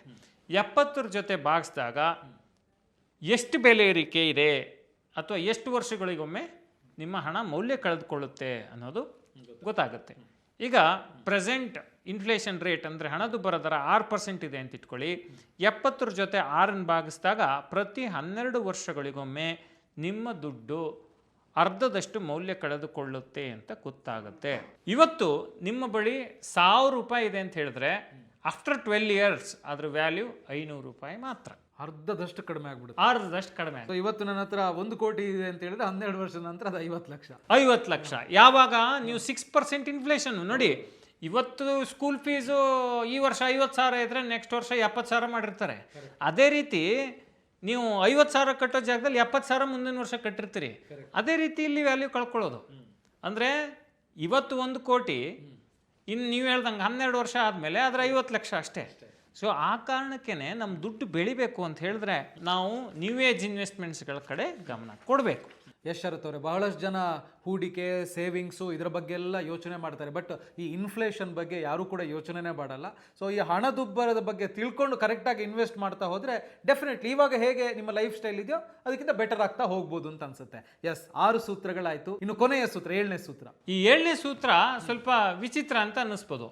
ಈಗ ನೋಡಿ, ಪ್ರತಿಯೊಬ್ಬರ ಹತ್ರನೂ ಡ್ರೈವಿಂಗ್ ಲೈಸೆನ್ಸ್ ಇರುತ್ತೆ, ವೆಹಿಕಲ್ದು RC ಸರ್ಟಿಫಿಕೇಟ್ ಇರುತ್ತೆ, ಮತ್ತು ಇನ್ಶೂರೆನ್ಸ್ ಡಾಕ್ಯುಮೆಂಟ್ಗಳಿರ್ತವೆ, ಇನ್ಶೂರೆನ್ಸ್ ರಿನಿವಲ್ಗಳಿರ್ತವೆ. ತುಂಬ ಜನ ಎಲ್ಲಿ ದುಡ್ಡು ಹಾಳು ಮಾಡ್ಕೋತಾರೆ, ಉಳಿತಾಯವನ್ನು ಹಾಳುಗೆಡುತ್ತಾರೆ ಅಂತ ಹೇಳಿದ್ರೆ, ಈಗ ಇನ್ಶೂರೆನ್ಸನ್ನು ಆನ್ ಟೈಮ್ ರಿನಿವಲ್ ಮಾಡಿಸ್ಬೇಕು. ನೀವು ಮಾಡಿಸಿರ್ಲಿಲ್ಲ, ಏನೋ ಅಪಘಾತ ಆಯಿತು ಅಂತ ಇಟ್ಕೊಳ್ಳಿ. ಆವಾಗ ಇನ್ಶೂರೆನ್ಸ್ ಕಂಪನಿ ನಿಮ್ಗೆ ಇನ್ಶೂರೆನ್ಸ್ ಕ್ಲೇಮ್ ಕೊಡಲ್ಲ. ಈಗ ಉದಾಹರಣೆಗೆ ನೀವು ಹೆಲ್ತ್ ಇನ್ಶೂರೆನ್ಸ್ ಮಾಡಿಸ್ಬೇಕು, ರಿನಿವಲ್ ಮಾಡಿಸ್ಬೇಕು. ನೀವು ಹೆಲ್ತ್ ಇನ್ಶೂರೆನ್ಸ್ ರಿನಿವಲ್ ಮಾಡಿಲ್ಲ, ನಿಮಗೆ ಹೆಲ್ತ್ ಇನ್ಶೂರೆನ್ಸ್ ಕವರೇಜ್ ಸಿಗಲ್ಲ. ಆಗ ಜೇಬಿಂದ ದುಡ್ಡು ಕಟ್ಟಬೇಕು. ಟರ್ಮ್ ಇನ್ಶೂರೆನ್ಸ್ ರಿನಿವಲ್ ಮಾಡಿಲ್ಲ, ನಿಮಗೇನೋ ಅಪಘಾತ ಆಗಿ ಜೀವಕ್ಕೆ ಹಾನಿ ಆಯಿತು, ನಿಮ್ಮ ಕುಟುಂಬಕ್ಕೆ ರಕ್ಷಣೆ ಸಿಗಲ್ಲ. ನನಗೊಂದು ಲೈವ್ ಎಕ್ಸಾಂಪಲ್ ನೆನಪಾಗ್ತಾ ಇದೆ. ಒಬ್ಬರು ನಂಗೆ ಗೊತ್ತಿರೋ ಅಂಥವ್ರೆ ಹೆಲ್ತ್ ಇನ್ಶೂರೆನ್ಸನ್ನು ಕಂಟಿನ್ಯೂಸ್ 3 ವರ್ಷ ಮಾಡ್ತಾ ಬಂದರು. ಅವಾಗ ಏನೂ ಆಗಿಲ್ಲ. 4ನೇ ವರ್ಷ ಇದು ನಾನು ಮಾಡಲ್ಲಪ್ಪ ಅಂತ ಹೇಳ್ಬಿಟ್ಟು ಬಿಟ್ಬಿಟ್ರು. 4ನೇ ವರ್ಷ ಅವ್ರಿಗೆ ಏನೋ ಹೆಲ್ತ್ ಅಪ್ಸೆಟ್ ಆಗಿ 1.5 ಲಕ್ಷ ಖರ್ಚಾಯಿತು. ಅದೇ ಹೇಳೋದು. ಏನಂತ ಹೇಳಿದ್ರೆ, ಇನ್ಶೂರೆನ್ಸ್ ಕಂಪ್ನಿಗೆ ಸುಮ್ಮನೆ ದುಡ್ಡು ಕಟ್ತಿದ್ದೀವಿ ಅಂತ ದಯವಿಟ್ಟು ಅನ್ಕೋಬೇಡಿ. ಆದಷ್ಟು ಆಸ್ಪತ್ರೆಗೆ ಹೋಗದೆ ಇರೋಂಗೆ ನಿಮ್ಮ ಜೀವನ, ನಮ್ಮ ಜೀವನ ಎಲ್ಲವೂ ಇರಲಿ. ಆದರೆ ಹೋಗುವಂಥ ಪರಿಸ್ಥಿತಿ ಬಂದರೆ ನಮ್ಮ ಪರಿಶ್ರಮದ ದುಡ್ಡಲ್ಲಿ ಹೋಗಬಾರ್ದು ಅಂದರೆ ಇನ್ಶೂರೆನ್ಸ್ ಬೇಕು ಅನ್ನುವಂಥದ್ದು. ಮತ್ತು coming back to the point, ಈಗ ನೋಡಿ, ಈ ರೀತಿ ಪ್ರತಿಯೊಂದು ದಾಖಲೆ, ಈಗ ಯಾವುದೋ ಒಂದು TV ತೊಗೊಂಡಿರ್ತೀವಿ, ಅದಕ್ಕೆ ಗ್ಯಾರಂಟಿ ವಾರಂಟಿ ಬಿಲ್ಡ್ ಇರುತ್ತೆ. ನೀವು ಅದನ್ನು ಟ್ರ್ಯಾಕ್ ಮಾಡಿ ಇಟ್ಕೊಳ್ಳಿಲ್ಲ ಅಂತ ಹೇಳಿದ್ರೆ ಅದು ರಿಪೇರಿ ಬಂದರೆ ನೀವು ಸುಮ್ಮನೆ ದುಡ್ಡು ಕೊಟ್ಟು ರಿಪೇರಿ ಮಾಡಿಸ್ತೀರಿ. ಅದಕ್ಕೆ ವಾರಂಟಿ ಪೀರಿಯಡ್ ಇದೆ, ಚೆಕ್ ಮಾಡಿ, ಅವನಿಗೆ ಫೋನ್ ಮಾಡಿ, ನೋಡಪ್ಪ ವಾರಂಟಿ ಪೀರಿಯಡ್ ಇದೆ, ಅದನ್ನು ಸರಿ ಮಾಡಿಕೊಡು ಅಂತ ಕೇಳಿ. ಅದೇ ರೀತಿ ನಾವು ಪ್ರತಿಯೊಂದು ದಾಖಲೆಗಳನ್ನು, ಈಗ ನೀವು ವೆಹಿಕಲ್ FC ಬಂದಿರುತ್ತೆ, ಫಿಟ್ನೆಸ್ ಸರ್ಟಿಫಿಕೇಟ್, FC ರಿನ್ಯೂವಲ್ ಮಾಡಿಸಿರಲ್ಲ, ನೀವು ಹಂಗೆ ವಾಹನ ಓಡಿಸ್ತಿದ್ದು ಸಿಗಾಕೊಂಡ್ರೆ ಅದಕ್ಕೆ ಫೈನ್ ಕಟ್ಟಿಸ್ತಾರೆ. ಅದು ಲ್ಯಾಪ್ಸ್ ಆದರೆ ಫೈನ್ ಕಟ್ಟಿಸ್ತಾರೆ. DLನ ನೀವು ರಿನ್ಯೂವಲ್ ಮಾಡಿಸಲ್ಲ, ಅದಕ್ಕೆ ಫೈನ್ ಕಟ್ತಾರೆ. ಎಷ್ಟು ದುಡ್ಡು ಅನಗತ್ಯವಾಗಿ ಹೀಗೆ ಪೋಲಾಗುತ್ತೆ. ನೀವು ಶಿಸ್ತಿನಿಂದ ಎಲ್ಲ ಡಾಕ್ಯುಮೆಂಟ್ಗಳನ್ನು ಕ್ರಮಬದ್ಧವಾಗಿ ನಿರ್ವಹಣೆ ಮಾಡದೇ ಇದ್ದರೆ ಅನ್ನೋದಕ್ಕೆ ಇದೊಂದು ಎಕ್ಸಾಂಪಲ್ಲು. ಇದು ಉಳಿತಾಯದ ವಿಚಾರಕ್ಕೆ ಬಂದರೆ ಸಣ್ಣದು ಅಂತ ಅನ್ನಿಸ್ಬೋದು. ಬಟ್ ಈಗ ನೋಡಿ, ಒಂದು ಲೈಸೆನ್ಸ್ ಇಲ್ಲ ಅಂತ ಹೇಳಿದ್ರೆ you can be under jail. ನೀವು ನಿಮ್ಮ ಗಾಡಿಗೆ ಎಸ್ ಸಿ ಇಲ್ಲದೆ ಗಾಡಿ ಓಡಿಸಿದ್ರೆ ಅದರಿಂದ ಏನಾದರೂ ಹಾನಿ ಆದರೆ ನಿಮ್ಮನ್ನು ಅವರು ಜೈಲಿಗೆ ಹಾಕ್ಬೋದು, ಯಾರಿಗೊತ್ತು ಜೀವಕ್ಕೆ ತೊಂದರೆ ಆದರೆ. ನೀವು ಫಿಟ್ನೆಸ್ ಇಲ್ಲದೆ ಇರೋ ಗಾಡಿನ ರಸ್ತೆ ಮೇಲೆ ಓಡಿಸಿದಿರಿ ಅಂತ. ನೀವು ನಾನು ಅದೇ ಹೇಳಿದ್ನಲ್ಲ, ನೀವು ಇನ್ಶೂರೆನ್ಸ್ ರಿನ್ಯೂವಲ್ ಮಾಡಿಸ್ಕೊಳ್ಳಿಲ್ಲ ಅಂದರೆ ಖರ್ಚು ನಿಮ್ಮ ಜೇಬಿನಿಂದನೇ ಹೋಗ್ಬೋದು ಅಚಾತುರ್ಯದ ಸಂದರ್ಭಗಳಲ್ಲಿ. ಇದೆಲ್ಲವನ್ನ ನೆನಪಲ್ಲಿ ಇಟ್ಕೊಂಡು ಡಾಕ್ಯುಮೆಂಟ್ಗಳನ್ನು ಸರಿಯಾಗಿ ನಿರ್ವಹಣೆ ಮಾಡಬೇಕು ಅಂತ ನಾನು ಹೇಳ್ತೀನಿ ಶೇಷ. ಖಂಡಿತವಾಗ್ಲೂ ಶರತ್ ಅವರು, ಈ 7 ಸೂತ್ರಗಳೇನಿತ್ತು ಇದನ್ನ ಪ್ರತಿಯೊಬ್ಬರು ಕೂಡ ಅಳವಡಿಸ್ಕೊಳ್ಬೇಕು. ಬಹುತೇಕರು ಉಳಿತಾಯ ಕಷ್ಟ, ಹೂಡಿಕೆ ಕಷ್ಟ ಅಂತ ಅನ್ಕೊಳ್ತಾ ಇರ್ತಾರೆ. ಬಟ್ ಈ 7 ಸೂತ್ರಗಳೇನಿದೆ ನೀವು ಹೇಳಿದ್ದು, ಸೊ ಇದನ್ನ ಚಾಚೂ ತಪ್ಪದೆ ಪಾಲಿಸಿದ್ರು ಅಂತಾದ್ರೆ, ಮತ್ತೆ ಅದನ್ನೇ ಅವರು ಹವ್ಯಾಸವಾಗಿ ಮಾಡ್ಕೊಂಡ್ರು ಅಂತಾದ್ರೆ ಡೆಫಿನೆಟ್ಲಿ ಅವರ ಭವಿಷ್ಯ ಚೆನ್ನಾಗಿರುತ್ತೆ. ಅವರ ಭವಿಷ್ಯದ ಕನಸನ್ನ ನನಸು ಮಾಡ್ಕೊಳ್ಳೋದಕ್ಕೂ ಕೂಡ ಸಾಧ್ಯ ಇದೆ. ಥ್ಯಾಂಕ್ ಯು ವೆರಿ ಮಚ್ ಶರತ್ ಅವರು ಇದನ್ನ ತಿಳಿಸ್ಕೊಟ್ಟಿದ್ದಕ್ಕಾಗಿ. ಸೊ 7 ಸೂತ್ರಗಳು ಹೇಗಿತ್ತು, ನೀವು ಕೂಡ ಈ 7 ಸೂತ್ರಗಳನ್ನ ಪಾಲಿಸಿ ಸಿರಿವಂತರಾಗುವತ್ತ, ಕನಸನ್ನ ನನಸು ಮಾಡಿಕೊಳ್ಳುವತ್ತ ಸಾಕ್ತೀರಾ? ಕಮೆಂಟ್ ಮಾಡಿ. Thank you. Boss Wala. Be the boss.